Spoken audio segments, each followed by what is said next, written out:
Ipinagdiwang naman ng Police Regional Office Bangsamoro Autonomous Region ang Araw ng Kalayaan sa pamamagitan ng pagbibigay pugay sa watawat at pag-awit ng pambansang awit ng Pilipinas.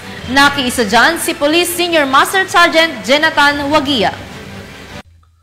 Simple ngunit isang makabuluhang seremonya ang nagmarka sa pagdiriwang ng ika-126 na anibersaryo ng Kalayaan ng Pilipinas na ginanap sa Camp Brigadier General Salipada, Kipinyaton, para Maguindanao del Norte noong ika-12 ng Hunyo taong kasalukuyan.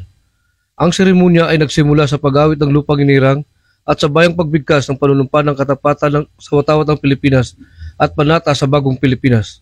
Si Police Brigadier General Prexy Tanggawan, Regional Director ng PROBAR, ay kumatawan kay Police General Romel Francisco D. Marbel, Chief PNP, sa buong hanay ng kapulisan ng Riyong Bangsamoro na nagbigay ng makabuluhang mensahe na binigyang din ang kahalagahan ng okasyon.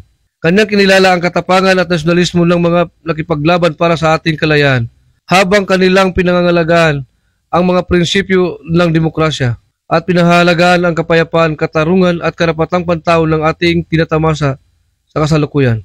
Ang pagdiriwang ng ika-126 na anibersaryo ng ating kalayaan ay nagsilbing isang pagkakataon upang palakasin ang ating pagkakaisa bilang isang bansa. Kanya rin kinilala ang katapatan at serbisyo ng lahat ng kawani ng PNP dahil sa kanilang mga sakripisyo at dedikasyon. Patuloy na namumuhay ang ating lipunan sa kaligtasan at kapayapaan. Tampok sa seremonya ang pagpapalipad ng mga puting kalapati at pagwawagayway ng munting bandila ng Pilipinas bilang simbolo ng ating mga mitin para sa isang mapayapa at tagakaisang lipunan.